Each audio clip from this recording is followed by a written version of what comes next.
सखी सहेली।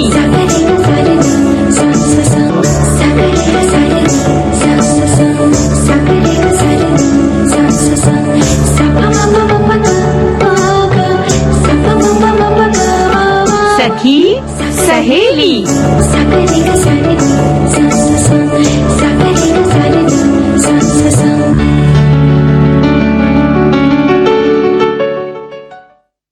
सखी सहेली सुनने वाले सभी सखियों, सहेलियों और श्रोताओं को नेहा शर्मा का और मंदाकिनी जोशी का नमस्कार। और मंदाकिनी जी, आपको भी मेरा नमस्कार। मुझे भी नमस्कार है, तो तुम्हें भी बहुत सारा प्यार और नमस्कार। और आप आजकल क्या खा रही हैं ठंड में? अरे तुमने वही बात पूछ ली जो अक्सर लोग पूछा करते हैं इस मौसम में, भाई क्या खा रहे हो? बड़े तरोताजा लग रहे हो।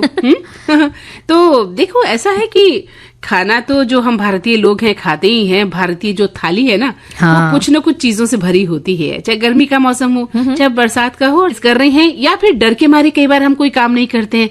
ना बाबा ना, मैं ऐसा नहीं करूंगी, है ना। तो ऐसा कोई बात जो आपके दिलो दिमाग में हो कि नहीं, ये परहेज तो हमें रखना ही चाहिए, करना ही चाहिए। और न सिर्फ खाने पीने का परहेज, जीवन में बहुत सारे जो परहेज है उसमें से किस किस को आप अपनाते हैं, किससे करते हैं? तौबा कि आपसे नहीं हो पाएगा।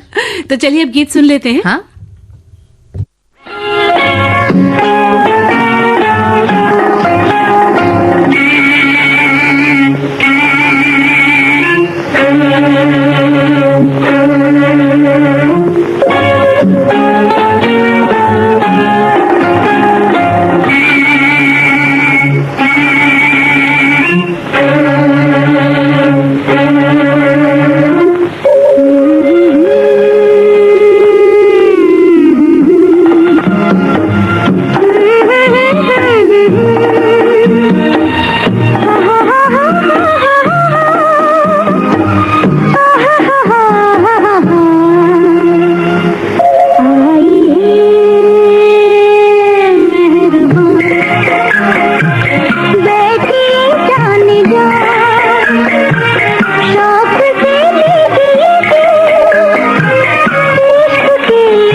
आई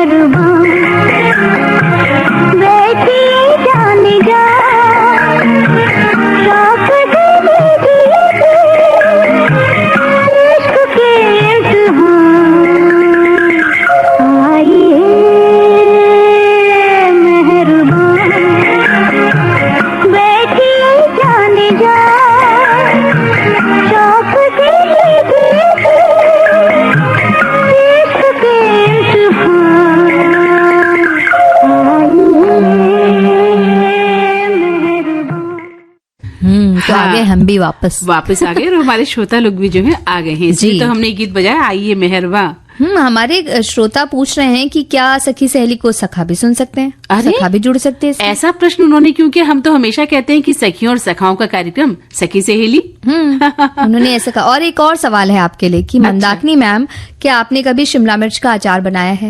मुझे तो पसंद है शिमला मिर्च, लेकिन सिर्फ नूडल्स के साथ। ऐसा हमारे साथी लिख रहे हैं।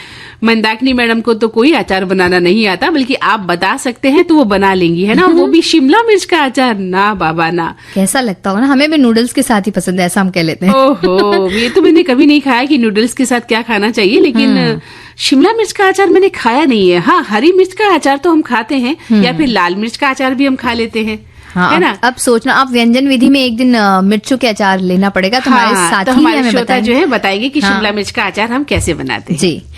और आज राष्ट्रीय किसान दिवस है, क्योंकि शिमला मिर्च उगेगी तभी तो बनेंगे अचार। बिल्कुल। तो और इसके लिए किसान का महत्व तो सबसे ज्यादा है। हाँ, तो आज राष्ट्रीय किसान दिवस है, जो कि भारत के 5वें प्रधानमंत्री श्री चौधरी चरण सिंह के जन्मदिन यानी 23 दिसंबर को मनाया जाता है। वो एक ऐसे नेता रहे जो किसान परिवार से आते थे, और उन्होंने किसानों के हित के लिए भी कई नीतियां बनाई और कई नए कृषि सुधार कार्यक्रम भी चालू किए। और नेहा, इस दिन का जो उद्देश्य है वो भी किसानों को सम्मान देना है, उनकी भूमिका को समझना है। किसान हमारे अन्नदाता हैं और उनके प्रति जो लोगों को जागरूक करने का ये खास दिन है। किसान जो है हमारी खाद्य सुरक्षा और आर्थिक विकास को सुनिश्चित भी करता है। और इस दिन को मनाने के लिए कई सेमिनार, कार्यशालाएं और चर्चा के कार्यक्रम रखे जाते हैं, ताकि किसानों के हित को आगे रखा जा सके, ताकि साथ में ही किसानों को नई तकनीक और विकास के अवसर और सरकारी योजनाओं की जानकारी देने के लिए भी ये दिन महत्वपूर्ण है। बिल्कुल। हम अगर संक्षेप में कहना चाहें नेहा, तो किसान जो है केवल फसलें नहीं उगाते, बल्कि वो राष्ट्र के अस्तित्व, समृद्धि और संस्कृति के संरक्षक भी होते हैं। बिल्कुल, है ना? हमारे एक साथी लिख रहे हैं कि हमारे देश के खेत खलिहान और किसान भारत की अर्थव्यवस्था की रीढ़ है, जो देश की लगभग 60-70% आबादी का भरण पोषण करते हैं, अनाज, फल, सब्जियां उगाते हैं और उद्योगों के लिए कच्चा माल प्रदान करते हैं। लेकिन उन्हें मानसून पर निर्भरता, सिंचाई की कमी, छोटे खेत, तकनीकी पहुंच और उचित मूल्य न मिलने जैसी कई चुनौतियों का सामना करना पड़ता है। बावजूद इसके वे कड़ी मेहनत से देश को खाद्यान्न संपन्न बनाने में जुटे हुए हैं। बहुत अच्छा लिखा है। और एक साथी लिखते हैं कि किसान भाई खेत कल्याण में पानी देने के लिए सुबह 4-5 बजे उठते हैं, सर्दी हो या गर्मी हो, तब जाकर खेत हरे भरे दिखते हैं। और ये चीज जो है प्रकृति भी अभी तक 1 साल होने को है, फोन इन प्रोग्राम में सबसे ज्यादा किसानों को नंबर मिलते हैं। कुछ लोग उठाते थे 4-5 बजे, पर वो अपनी खूबसूरती बढ़ाने के लिए क्या कुछ कहना चाह रहे हैं? कुछ लोग उठते हैं, वो कह रहे हैं, लेकिन खूबसूरती के लिए उठते हैं। लेकिन किसान भाई जो हैं वो हमारे लिए उठते हैं, हरे भरे खेतों के लिए। क्या बात है, आपको सैल्यूट है। हाँ। सभी किसानों को सैल्यूट है। हमारे एक और साथी कह रहे हैं, राष्ट्रीय किसान दिवस, जय किसान जय जवान के पोषक किसान हमारे जीवन को अपने कृषि कार्य के माध्यम से विकसित और पोषित करने वाले ही नहीं, हमारे अर्थव्यवस्था के भी पोषक हैं। और इस दृष्टिकोण से आज का ये राष्ट्रीय दिवस उनके विकास और विस्तार के क्रम में हर साल की तरह मनाया जाने वाला एक महत्वपूर्ण दिवस है। ऐसे में राष्ट्रीय किसान दिवस पर सभी को हार्दिक बधाई और ढेर सारी शुभकामनाएं। बिल्कुल, ढेरों शुभकामनाएं और बधाइयां हमने पहले ही दे दी हैं। हाँ, तो अब एक गीत सुन लें। बिल्कुल।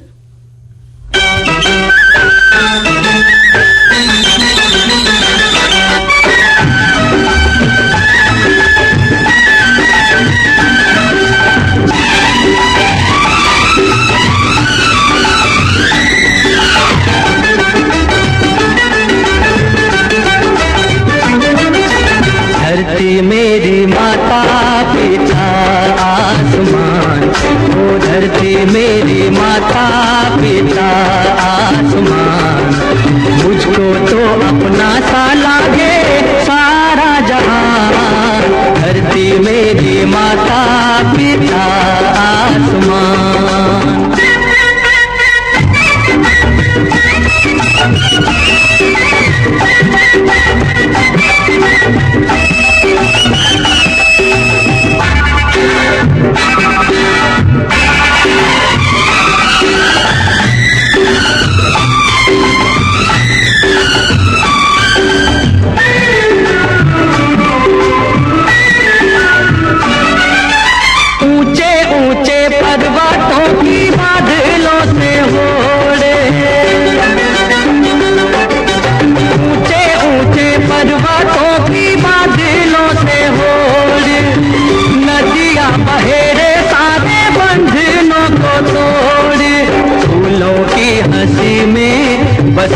है मेरी जान, मुझको तो अपना सा लागे सारा जहान, धरती मेरी माता पिता आसमान।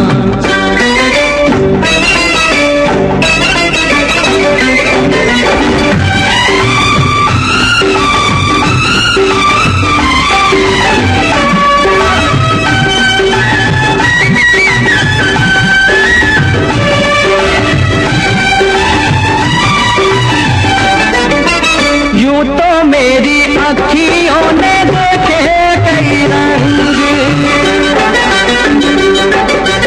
यूं तो मेरी अखियों ने देखे कई रंग, मन को न बांधा मैंने की थी ये भी संग, जल के ऊपर तैरूं मैं हंस के समान, मुझको तो अपना सा लागे सारा जहान, धरती मेरी माता पिता। हाँ तो नेहा, अब वक्त है एक अंतराल का, और अंतराल के बाद फिर लौटते हैं जी।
अंतराल के बाद एक बार फिर से स्वागत है। विविध भारती पर आप सुन रहे हैं कार्यक्रम सखी सहेली।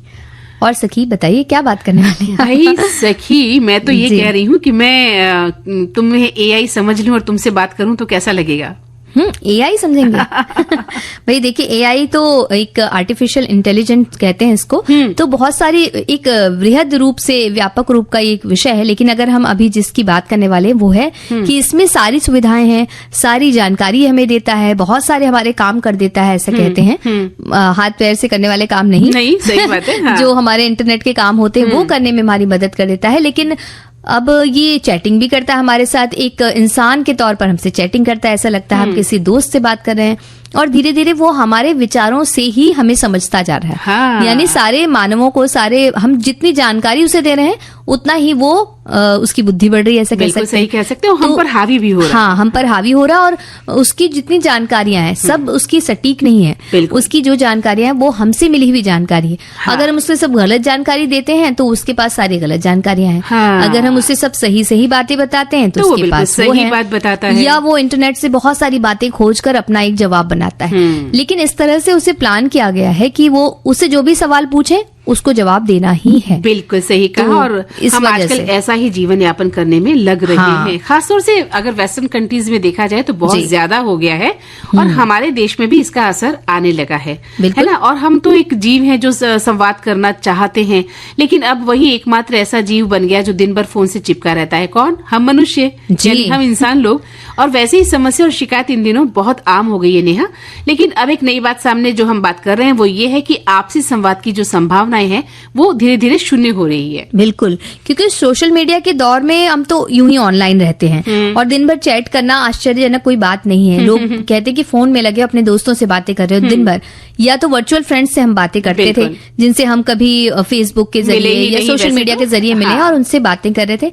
फिर भी वो एक इंसान ही है जिनसे हम बात कर रहे हैं। अच्छे हों, भले हों, बुरे हों, कुछ हमें नुकसान पहुंचाते हैं कई बार, वो कई बार हमारी जानकारियां ले लेते हैं, कुछ चोरी की घटनाएं भी होती है। कुछ भी होता है लेकिन वो इंसान ही।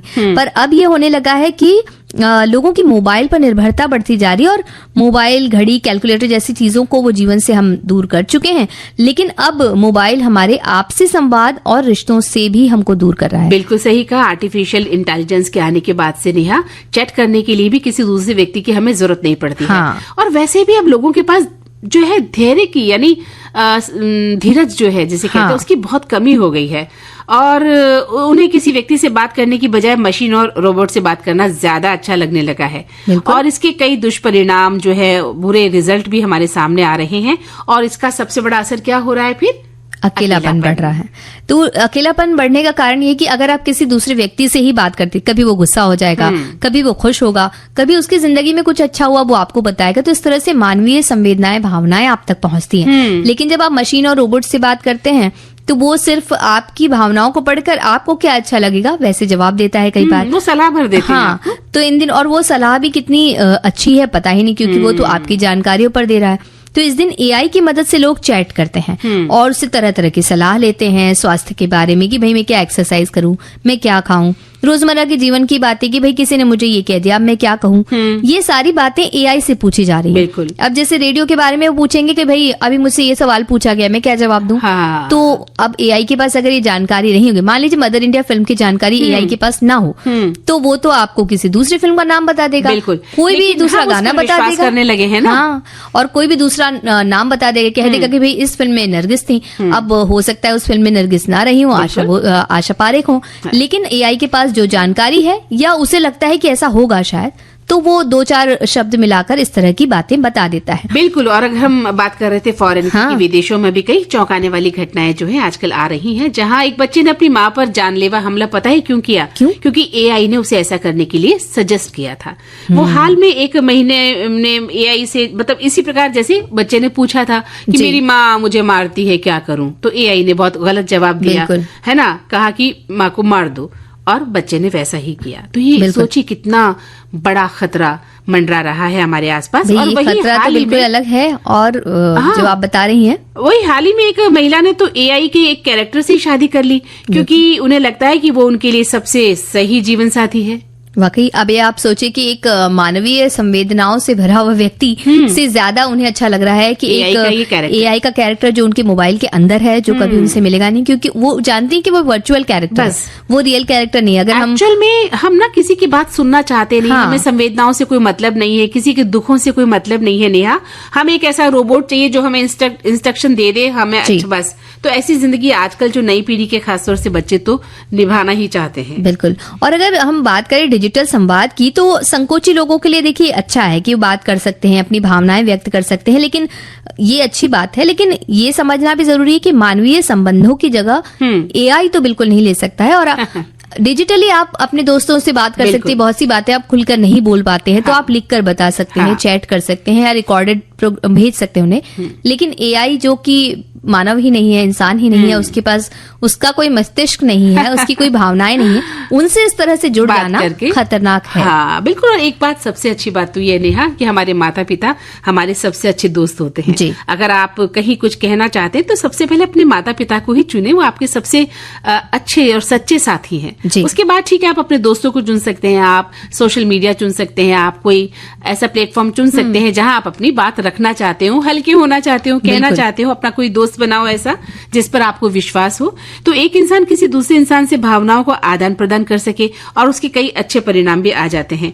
लेकिन सोचो नेहा, किसी डिजिटल कैरेक्टर से संवाद करना आपके अकेलेपन को बढ़ाएगा ही ना। वाकई क्या देगा वो आपको? वो कुछ भी भावनात्मक तौर पर तो आपका कोई सपोर्ट नहीं है, आपको ऐसा लग रहा है, क्योंकि आपको जब हमें सब अच्छी अच्छी चीजें मिलती है, एक तौर से आप अकेले हो जा रहे हैं और आपको लग रहा है कि आपके साथ कोई है, जबकि कोई भी नहीं है। तो एक वक्त जब आएगा जब आपको भावनात्मक तौर पर अकेलापन ज्यादा सताएगा, उस वक्त आपका ये साथी आपका बिल्कुल साथ नहीं दे सकता। तो तकनीक को आप अपना साथी नहीं बल्कि उसे अपना सहायक बनाइए, उसकी मदद लीजिए जहां तकनीक की आवश्यकता होती है वहां, और आपके मानसिक स्वास्थ्य के लिए तो यही सही है। बिल्कुल सही कहा तुमने कि एक वक्त ऐसा आता है जब हमें इंसान की जरूरत पड़ती है। वो कोई भी हो सकता है, आपका आपसे उसका कोई भी रिश्ता हो सकता है, लेकिन उस वक्त आपका ये जो एआई कैरेक्टर है ये कहीं काम नहीं आएगा। बिल्कुल। तो इससे संबंधित बहुत सी बातें हमारे साथियों ने भी भेजी है, लेकिन हम पहले सुनते हैं गीत। कोई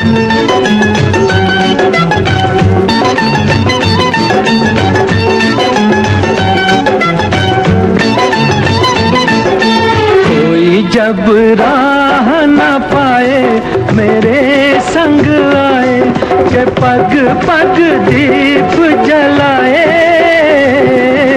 मेरी दोस्ती मेरा प्यार, मेरी दोस्ती मेरा प्यार। कोई जब राह न पाए मेरे संग आए के पग पग दीप जलाए। मेरी दोस्ती मेरा प्यार, मेरी दोस्ती मेरा प्यार।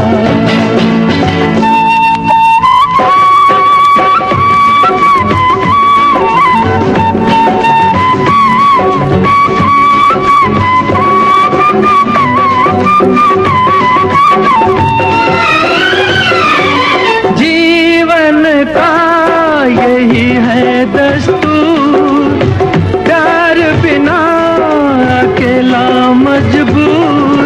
दोस्ती को माने तो सब दुख दूर, दोस्ती को माने तो सब दुख दूर। कोई काहे ठोकर खाए मेरे संग आए के पग पग दीप जलाए। मेरी दोस्ती मेरा प्यार, मेरी दोस्ती मेरा प्यार।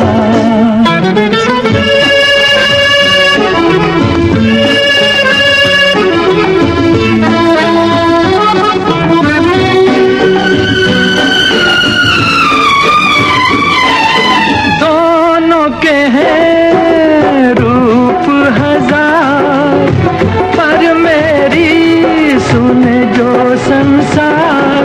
दोस्ती है भाई तो बहना है प्यार, दोस्ती है भाई तो बहना है प्यार। कोई मत नैन चुराए मेरे संग आए के पग पग दीप जलाए। मेरी दोस्ती मेरा प्यार, मेरी दोस्ती मेरा प्यार।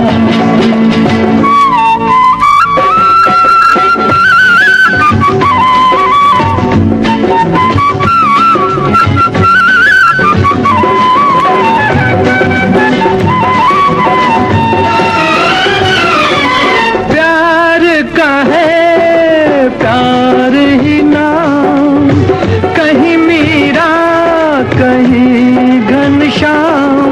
दोस्ती का यारो नहीं कोई धाम, दोस्ती का यारो नहीं कोई धाम। कोई कहीं दूर न जाए मेरे संग आए के पग पग दीप जलाए। मेरी दोस्ती मेरा प्यार, मेरी दोस्ती मेरा प्यार। कोई जब राह न पाए मेरे संग आए के पग पग दीप जलाए। मेरी दोस्ती मेरा प्यार, मेरी दोस्ती मेरा प्यार।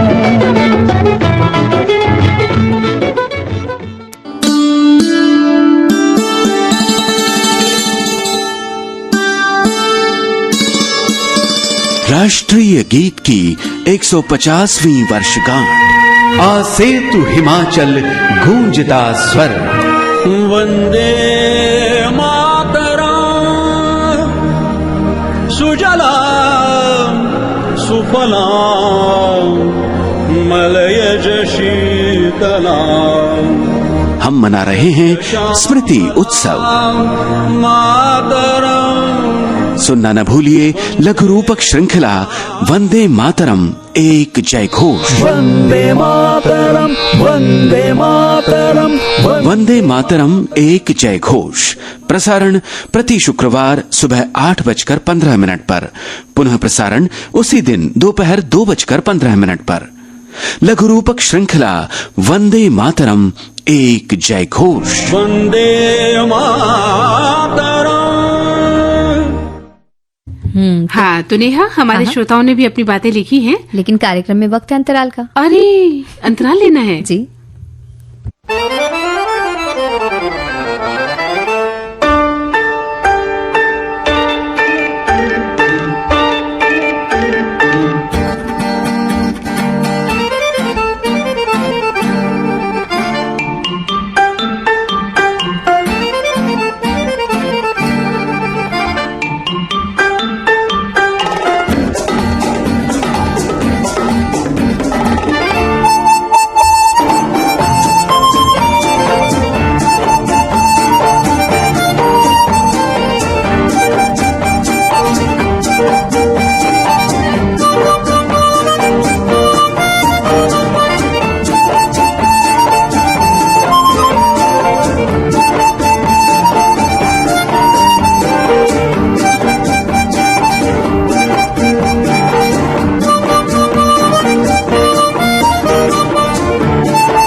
अंतराल के बाद एक बार फिर से स्वागत है। विविध भारती पर आप सुन रहे हैं सखी सहेली।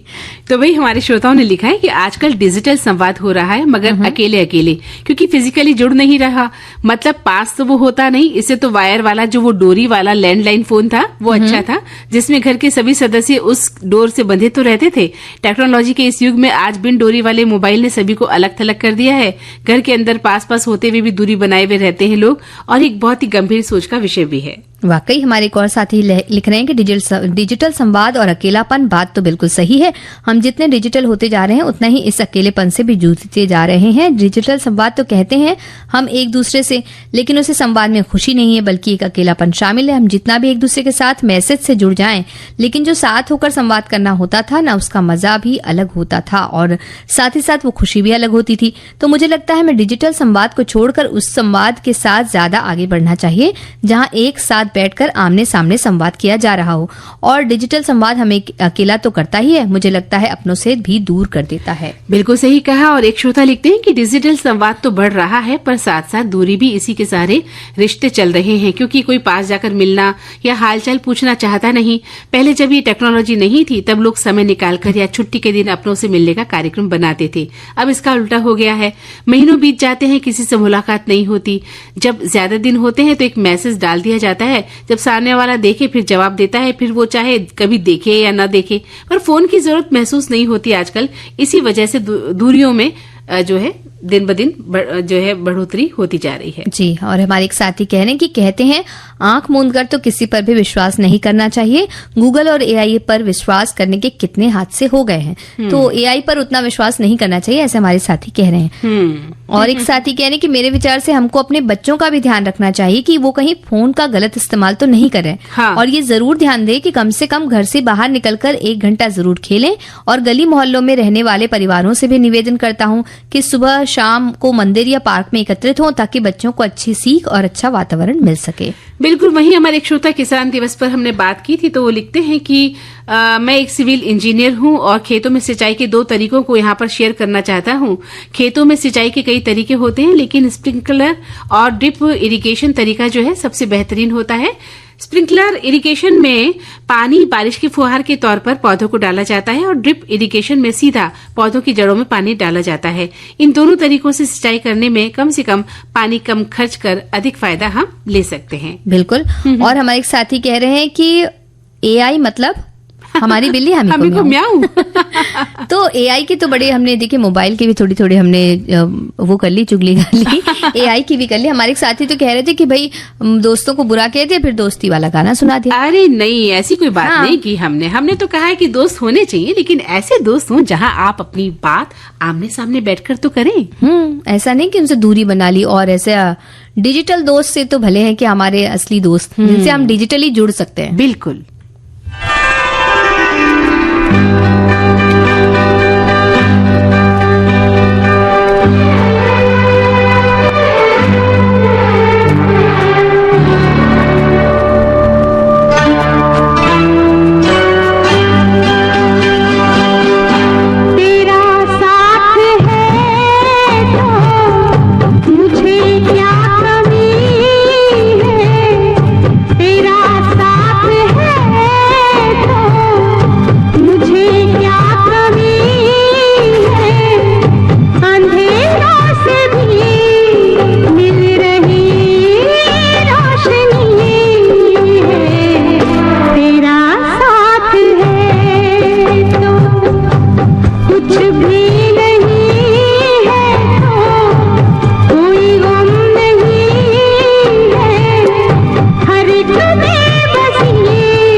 साथ बना हुआ है हमारा और साथियों का सखी सहेली कार्यक्रम में। बिल्कुल बना हुआ है, और ये साथ तो हमेशा के लिए है।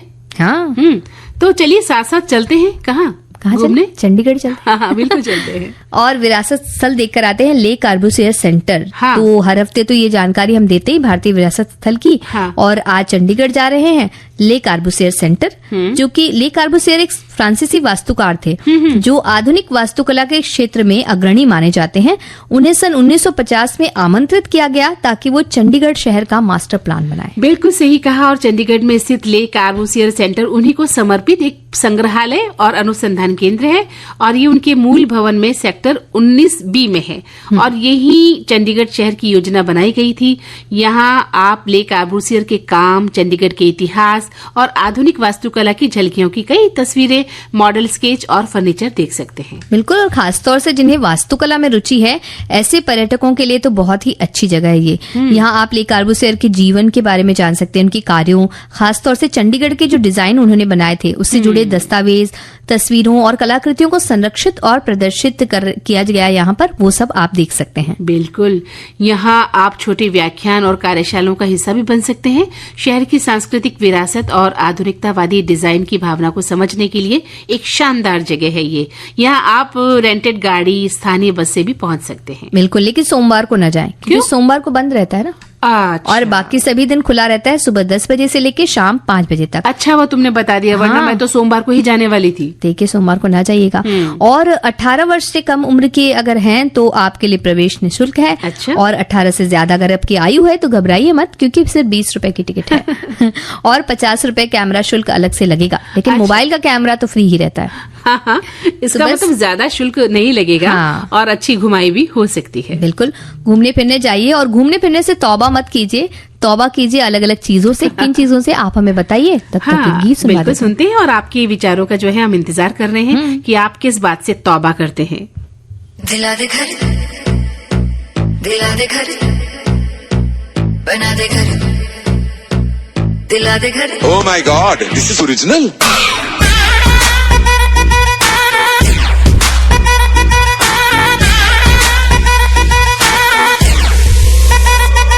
तूने प्यार से पुकारा, चली आई आई, जोड़ी तेरी मेरी लगे बड़ी हाई फाई।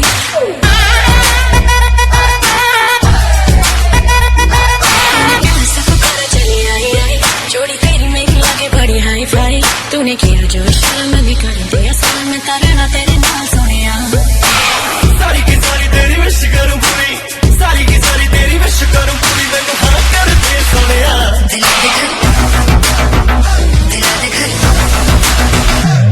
घर चंडीगढ़ में, दिला दू घर चंडीगढ़ में, दिला दू घर चंडीगढ़ में, बना दू घर चंडीगढ़ में।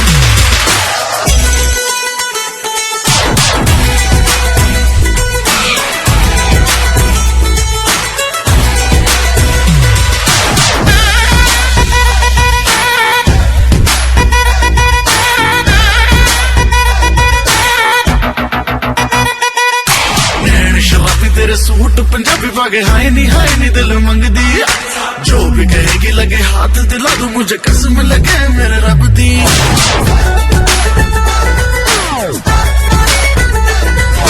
मेरे शराबी तेरे सूट पंजाबी पाके हाय नी दिल मंगदी, जो भी कहेगी लगे हाथ दिला दूं, मुझे कसम लगे मेरे रब दी। नोटू सारे ठुमके पे तेरे, नोटू सारे ठुमके पे तेरे, खाली कर दूं बटुआ। दिला दे घर, दिला दे घर, दिला दू घर चंडीगढ़ में, दिला दू घर चंडीगढ़ में, दिला दू घर चंडीगढ़ में, बना दू घर चंडीगढ़ में। मिनी माइनी मो, बेबी कम बेबी गो, बेबी बेबी तेरी ब्यूटी का फैन हूँ, तू गोरी गोरी छोरी छोरा मैं भी टैन हूँ, ये घर वर की न कर परवाह तू, पूरा चंडीगढ़ तेरे नाम करा दूं। येलो ड्रेस तेरी मेरी येलो लैम्बोर्गिनी, हर विश करूं पूरी तेरी ना हो तेरा जिनी, ऐसे करके इशारे क्यों तो दिल तड़पाए, कभी आए कभी जाए, मंजे काय। ए मेंडोलिन चल चालू करना।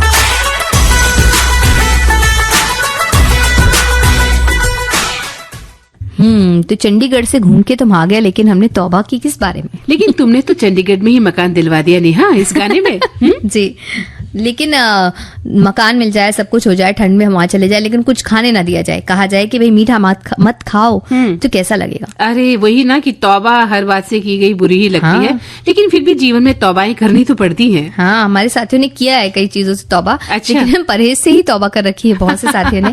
कि परहेज नहीं करना है। हाँ, वो कह रही हैं, साथी कह रहे हैं कि परहेज सच में तौबा रे, मुझसे परहेज नहीं होता, खासकर आइसक्रीम एंड कोल्ड ड्रिंक्स का। चाहे कितनी भी ठंड हो, मैं आइसक्रीम खाना नहीं छोड़ती, जबकि आइसक्रीम और कोल्ड ड्रिंक्स मेरे लिए सख्त मना है। पार्टी में मैं खाने से ज्यादा आइसक्रीम ही खाती हूँ, और तो और जब वहां से निकलते वाली होती हूँ तो उसके पहले आइसक्रीम का एक पॉट लेके गाड़ी में बैठ जाती हूँ। अरे क्या बात, इतना यानी परहेज शब्द ही आपके लिए गलत हो गया है। नहीं, हम तो ये कहेंगे कि खा लीजिए, पूरा परहेज मत कीजिए, पर इतना भी ना खाइए, थोड़ा कम खा लीजिए। बिल्कुल, इसके थोड़े से बुरे परिणाम हमें भुगतने पड़ते हैं। तुम्हें पता है नेहा, मैंने बचपन में बहुत ज्यादा कुल्फी और बर्फ खाई, ठीक है, और उसका परिणाम क्या निकला? गले में टॉन्सिल। हाँ। और वो गले को यदा कदा जब तब परेशान करते रहे थे। तो मुझे तौबा करनी पड़ेगी, मैं ठंडी चीज नहीं खाऊंगी, ज्यादा चिल्ड जो है, आइसक्रीम है, ठंडा पानी है, नहीं पीऊंगी। तौबा कर ली तो करनी ही चाहिए ना। हाँ। और एक श्रोता लिख रहे हैं कि मैडम जी आ जाओ, दूध में डूबी हुई जलेबियां हैं, खा लो हमारे साथ में। अब कैसे परहेज किया जाए इस प्रेम से? इससे बिल्कुल परहेज नहीं करना है। हमारे एक साथी लिख रहे हैं कि परहेज एक विशेष आहारिक योजना को संदर्भित करता रहता है, जिसमें किसी विशेष खाद्य पदार्थ या समूह का सेवन प्रतिबंधित किया जाता है। ये आमतौर पर चिकित्सा, स्वास्थ्य, वजन नियंत्रण या आराम के उद्देश्य से किया जाता है। परहेज का मुख्य उद्देश्य शारीरिक स्वास्थ्य और वित्तीय स्थिरता को बनाए रखना होता है। अरे बाप रे, बहुत बड़ी बात इन्होंने लिख दी है। वहीं एक श्रोता लिखते हैं कि परहेज शब्द सुनते ही आंखों के सामने फीकी चाय, उबली हुई सब्जियां और बिना तेल मसाले की बेस्वाद खाने की तस्वीर आ जाती है। देखो कैसे लिखा है इन्होंने, मतलब इतना परहेज, इतना ज्यादा परहेज भी नहीं करना है, हम कहेंगे। एक फूडी यानी खाद्य प्रेमी के लिए परहेज किसी सजा से कम नहीं है। कल्पना कीजिए, चारों तरफ गरम गरम समोसे और जलेबी की खुशबू फैली हो और आपको हाथ में लौकी का जूस थमा दिया जाए। ऐसे में दिल से बस एक ही आवाज निकलती है, परहेज करना, तौबा रे तौबा। और हमने भी जलेबी की बात करी ना। तो हमारे एक और साथी कह रहे हैं कि मंदाकिनी जी, आज के विषय में एक है परहेज तौबा। खाने पीने, खासकर मिठाई खाने से तो मैं अपने आप को रोक ही नहीं पाता हूँ। अब देखता हूँ आप कौन सा परहेज बताते हो। अरे हम तो आपसे परहेज पूछ रहे हैं। डिजिटल परहेज बताते हैं इनको हम। आप डिजिटल परहेज कीजिए थोड़े दिन के लिए। बिल्कुल सही बात है। और हम लोगों से बातें कीजिए, है ना, इंसान से बात कीजिए। और एक जगह लिख रहे हैं वही जो आपने कहा अभी, कि कहते हैं आंख मूंद कर तो किसी पर भी विश्वास नहीं करना चाहिए। गूगल और एआई पर विश्वास करके हम कितने हादसों से ग्रसित हो गए हैं। बिल्कुल। हमारे एक साथी लिख रहे हैं कि सर्दियों का मौसम आया है तो इन दोनों में परहेज तो बहुत ही किया जाता है। इन दिनों में परहेज तो बहुत किया जाता है। जैसे ठंडी चीजें खाने से बचना पड़ता है, ठंडा पानी पीने से बचना पड़ता है, और गर्म कपड़े सर्दियों में पहने जाते हैं ताकि ठंडी ना लगे। गरम गरम साथ में चीज खाने को मिलती है जो खाना हमारी सेहत के लिए ठीक रहती है। और सर्दियों के मौसम में तो परहेज बहुत ज्यादा रखना पड़ता है। गर्म चीज खाने को मिलती है, सब्जियां भी आती हैं हरी हरी। तो ये परहेज की बात है। परहेज तो किसी मौसम के लिए खास नहीं होता। आप हर दिन अगर थोड़ा थोड़ा परहेज करेंगे तो हर मौसम में आपके लिए लाभदायक सिद्ध हो सकता है। और हमारे एक साथी लिख रहे हैं कि इंसान तो खुद ही एआई बन चुका है, बन रहा है, क्योंकि उसकी सारी फीलिंग्स खत्म हो रही है। बस इस विषय में बाकियों के क्या कहने, क्योंकि हमें लगता है कि पूरी तरह से तो ये बात सच्ची नहीं। हाँ, ये भी कह सकते हैं। हम बैठिए ना दो सखियां फीलिंग्स लेकर आप लोगों के लिए। और हमारे साथी कितने, देखिए आप अगर उनके अंदर हमारे लिए फीलिंग्स नहीं होती तो जलेबियों का ऐसा नहीं होता हमें। हाँ, कैसे हमारे लिए पूरा प्रोग्राम सुनते। तो आप ये बात तो थोड़ा सा थोड़ा कठोर है, बस थोड़ा थोड़ा नरमी रखनी चाहिए। ताकि सभी लोग डिजिटल बात ना करने लगे, आपस में बात कर पाए। हाँ, बस यही तो कहना है। और अगर आपने डिजिटल बातों से तौबा कर ली है तो ये तो एक बहुत अच्छी तौबा है। ऐसी तौबा करिए ना। और खाने पीने से परहेज करना तो बड़ा मुश्किल है। उसके लिए गीत सुना दो। गीत सुनने से परहेज हो जाएगा नेहा? हाँ, देखिए परहेज न करने वाला गीत है ये। अच्छा।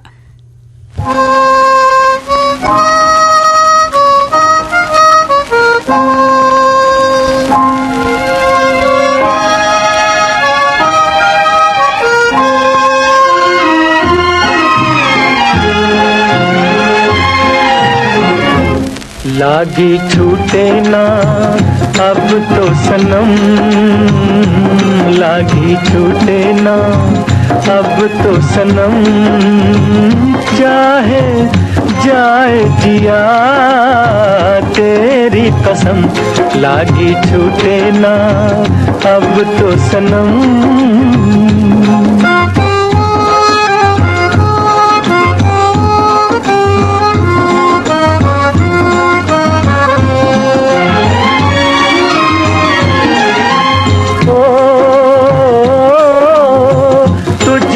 पुकारे बन के दीवाना न माने रे जिया,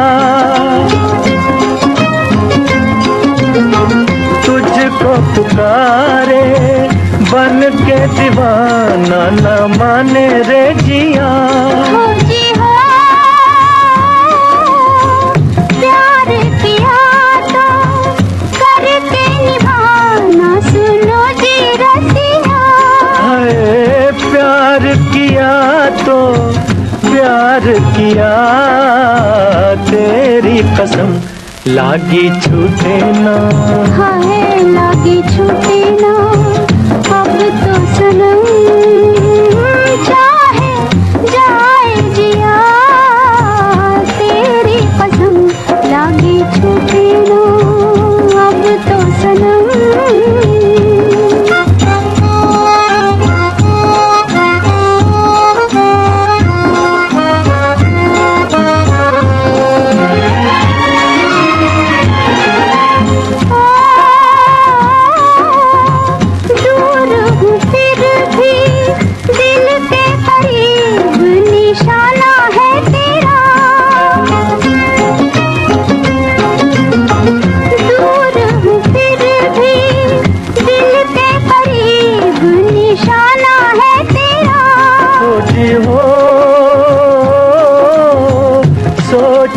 फिर से एक गरीब दीवाना है तेरा।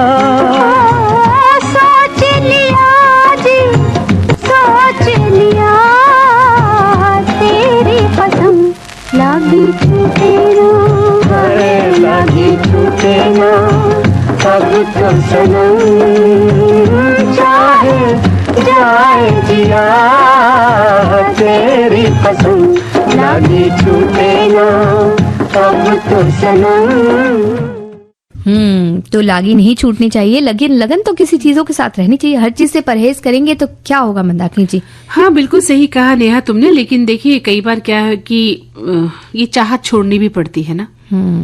क्यों? बड़ा दुख लग रहा है। हमारे साथी कह रहे हैं कि जल्दी उठो, जल्दी ब्रेकफास्ट कर लो, और ऐसा करना बहुत अच्छा होता है। सुबह सुबह खाना जल्दी खा लेना चाहिए, इससे अच्छा सेटिस्फेक्शन मिलता है, संतुष्टि मिलती है। ऐसा इन्होंने इंग्लिश में कमेंट किया है। और हमने उसको हिंदी कर दिया। एक श्रोता कहते हैं कि परहेज तो बचपन में भी होता था, ये न खाओ वो न खाओ, तब वो बगावत भी हो जाता था। हाँ। छुपा कर कुछ भी खा लो, पर उम्र के हिसाब से कुछ तो परहेज करना ही चाहिए, ये हमारे लिए तो अच्छा है। वाकई अगर परहेज कहा गया हो और ना करते हैं आप, तो उसका असर तो देखने मिलेगा ही मिलेगा। बिल्कुल, बिल्कुल। हमारे एक साथी कह रहे हैं कि परहेज से तौबा रे भाई, परहेज ही क्या भला है भाई, ईश्वर ने खाने पीने की सारी सामग्री को उपभोग करने के लिए दी है, ना कि परहेज के लिए। फिर लोग कहते हैं कि जिसको नहीं खाया तो ईश्वर फिर उसे खाकर आने के लिए कहा करता है। अब भला ऐसे में कोई कैसे परहेज करे? फिर हम तो अभी युवा हैं और परहेज करना ही है तो बुजुर्ग करें, हम क्यों करें? ऐसे भी सोच वाले हैं, किंतु ये उनकी गलत सोच है, क्योंकि यदि युवा हैं तो भला पेट से ऊपर खाकर दिखाएं। इस दृष्टिकोण से मात्र मात्रा ही नहीं अपितु सामग्री में भी आवश्यक है समुचित सेहत के लिए। बिल्कुल सही है, कोई भी उम्र हो आपको परहेज तो करना ही चाहिए। और देखिए कई बार आपको गंभीर बीमारियां हो जाती हैं, डॉक्टर आपको परहेज करने को कहता है, तब भी लोग परहेज नहीं करते हैं नेहा। कुछ ऐसी महिलाएं मैंने देखी जिनको बहुत हाई बीपी है, लेकिन वो नमक खाना नहीं छोड़ती। यानी खाने में अलग से ऊपर से नमक डालती हैं, जो कि बहुत ही खतरनाक होता है। बिल्कुल, तो ये परहेज आपको रखना ही चाहिए ना, जब आपको डॉक्टर ने कहा है। अगर डॉक्टर ने कहा है तो आप युवा हो या बुजुर्ग हो या बच्चे हो, अगर परहेज कहा है यानी आपके शरीर को ये परहेज चाहिए ही चाहिए। अगर आप वो परहेज नहीं कर रहे हैं तो उसके दुष्परिणाम तो आगे आकर मिलेंगे। अगर किसी, जैसे आप बीपी का कह रहे हैं, अगर किसी के बीपी ज्यादा रहता है और वो परहेज नहीं कर रहा है तो उसके दुष्परिणाम आएंगे और आंखों पर असर आता है, किडनी पर असर आता है, अलग अलग शरीर के अंगों पर भी इसका असर आता है। दिल भी इससे आपका खतरे में रहता है। बिल्कुल। तो थोड़ा परहेज कीजिए, आराम से रहिए। हाँ, तो ऐसा परहेज करिए, इसमें दिल छोटा करने की जरूरत नहीं। हाँ। जिंदगी है, इतना आनंद लिया, वहाँ अगर कुछ कटौती कर ली तो क्या फर्क पड़ता है। हाँ। और वहीं एक श्रोता कह रहे हैं कि मैं तो 4 लोगों के बीच में जो है परपंच और एक दूसरे की चुगली करने से तौबा करती हूँ। हाँ, ये तौबा बड़ा अच्छा है, ये करना ही चाहिए। और हमारे एक साथी कह रहे हैं कि तौबा तौबा, मदिरा सेवन, धूम्रपान और आजकल तौबा तौबा AI। अरे वाह, तो इससे परहेज कर रहे हैं। अगर आपने तौबा की है इन सब चीजों से तो बहुत अच्छी बात है ना। एक श्रोता लिखते हैं कि अकेले क्यों, बुक्स और तो कभी मन में बसे भगवान से बात करो, यानी कभी किताबों से कर लो, कह रहे हैं कभी भगवान से बात कर लो, है ना। और कह रहे हैं वो उससे अच्छा कहो, गलती पर ठीक करो और अपना काम करो। मन के जो रोग होगा, इन्हीं मानसिक रोग नहीं होंगे, अकेले मत रहिए, ये सब काम कीजिए। कह रहे हैं किताबें पढ़िए, भगवान से बातें कीजिए, जो अपने मन के अंदर बसे भगवान उनसे बातें कीजिए। और बस ऐसा ना करे कि बातें ना बनाए, कि हर बात का बतंगड़ मत बनाए, हितकारी बातें करें, मन से भी करें और कभी मन से ही बात करें। हरि बोल, ऐसा वो कह रहे हैं। अरे वाह, चलिए एक श्रोता लिखते हैं कि अरे मैडम जी, गीत से परहेज मत करना। हम आपसे जुड़ेंगे कैसे वरना। अरे तो हमने तो ऐसा कोई परहेज कहा ही नहीं। हाँ, हम गीत से परहेज कर लेंगे तो हमारा स्वास्थ्य बिगड़ जाएगा। बिल्कुल। और ये लिखते हैं कि तला भुना खाना, जंक फूड और ज्यादा तेल मसाले वाला भोजन वजन बढ़ाने के साथ एसिडिटी पैदा करता है और ठंडे फल, रात के समय खट्टे या ठंडे फल खाने से गला खराब हो सकता है। तो इन चीजों से हमें परहेज करना चाहिए। बिल्कुल। और जैसा कि इन्होंने कहा, हम गीतों से परहेज नहीं करेंगे।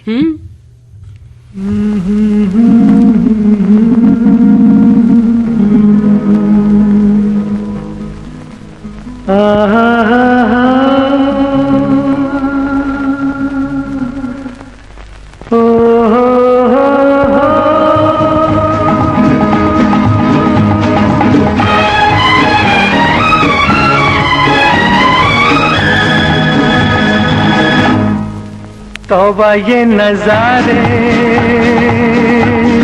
ये कातिल इशारे, लुट गए ऐ हुस्न वालो हम शहर में तुम्हारे। तौबा ये नजारे,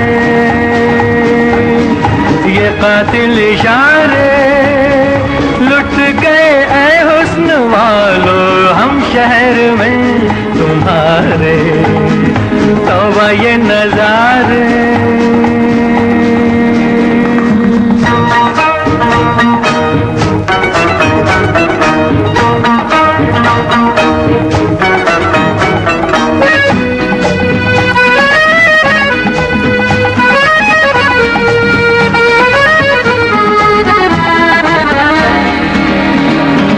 बार बार मुड़ती निगाहें, जैसे पूछेंगी हाल किसी का।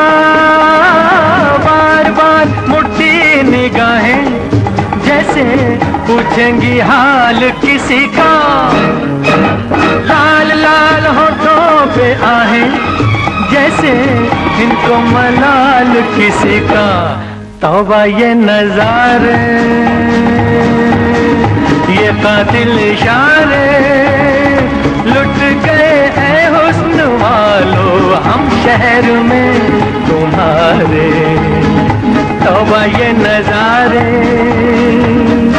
ओ हो हो हो हो हो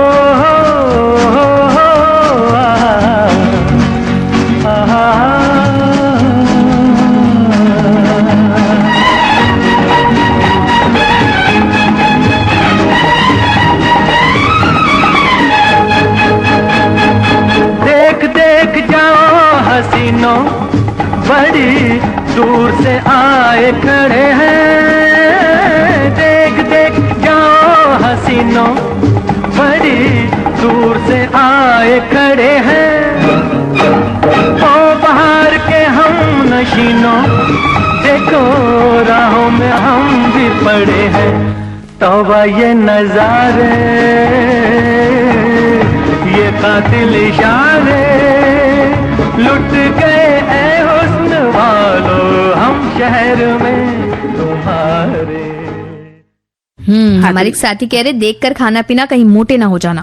अरे लेकिन हमारे एक साथी ने क्या किया है पता है? हाँ। मंगलवार प्रसाद का लड्डू मिला तो सुबह मैं थोड़ा सा तोड़कर खाई, फिर दोपहर होते होते पूरा लड्डू उदरस्त कर गई हूँ। अब बैठी हूँ, ठंडी का मौसम है तो क्या करूँ। अब लड्डू को पचाओ। हाँ। और एक श्रोता ने तुम्हारे बारे में एक तारीफ लिखी है नेहा, कि नेहा बहुत हाजिर जवाबी है, हमें बहुत पसंद आई ये बात। भाई धन्यवाद। और हमारे एक साथी कह रहे हैं कि विविध भारती बहुत बड़ा योगदान है हमारे जीवन में, इतने मधुर गीत सुनवाता है, हमारे अंदर हमारी भावनाओं को जीवित रखते हुए गीतों को सुनते सुनते हम अलग अलग भावनाओं का एहसास भी करते हैं। हाँ बिल्कुल। वहीं एक श्रोता लिखते हैं कि मेरी राय है कि परहेज करने के बजाय जो भी चीज खाना है सीमित मात्रा में खाएं, इससे अच्छा भी हुए, आपकी इच्छा भी पूरी हो जाएगी और खाना भी हो जाएगा। ज्यादा खाए वो पछताए और नहीं खाए वो भी पछताए। ये वाला सुझाव हमें पसंद आया कि थोड़े मात्रा में खा सकते हैं। बिल्कुल। बल्कि जो परहेज डॉक्टर्स कहते हैं तो वो भी कहते हैं कि कभी कभार आप खा सकते हैं। हाँ। अगर आप अच्छी तरह से परहेज रखते हैं तो आप हफ्ते में एक बार, महीने में एक बार वो स्थिति देखकर बता देते हैं। बिल्कुल सही कहा। डॉक्टर्स भी कहते हैं कि आप हर चीज खाइए, थोड़ी थोड़ी मात्रा में हाँ। खाइए। कई बार हम कहते हैं ना हम ये नहीं खाएंगे, जी। हमें नुकसान करता है, लेकिन डॉक्टर्स कहते हैं खाइए, कम, बहुत कम मात्रा में खाइए। और हमारे एक साथी कह रहे हैं कि भाई आइसक्रीम खाने का असली मजा तो सर्दी में है, गर्मी में तो सभी आइसक्रीम खाते हैं। बिल्कुल सही कहा आपने। तो आप खा रही होंगी, हम ऐसी उम्मीद करते हैं। जी, लेकिन आप गले हमारी का ध्यान तरफ से भी रखिएगा। एक आइसक्रीम खा लीजिए क्योंकि हमने इतनी ताकत अभी तक लाई नहीं जिसमें हम सर्दी में आइसक्रीम खा लें। जी नहीं, परहेज की बात है ना नेहा। हाँ। मैंने जैसा कि कहा कि मैंने तो परहेज कर लिया है हाँ। कि मुझे आइसक्रीम नहीं खानी है। तो अब अगर ये खाना चाहती है ठंडी में भी तो एक बार अजमा लें, कैसा लगता है। वो खाते ही होंगे उन्होंने जिस तरह से लिखा है। तो लेकिन अब कार्यक्रम में हम ज्यादा बातें नहीं कर सकते क्योंकि समय हो चुका है। हाँ। और इसका परहेज नहीं किया जा सकता है, इसका हाँ। परहेज करना जरूरी है, बहुत जरूरी समय है। पर काम करना। बिल्कुल। तो बस लेते हैं इजाजत, स्वीकार कीजिए नेहा शर्मा और मंदाकिनी जोशी का नमस्कार।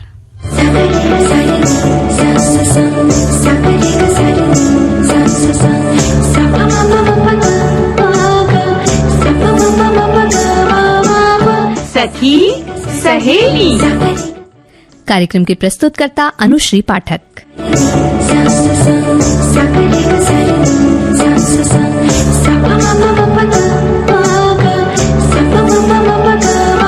सखी सहेली।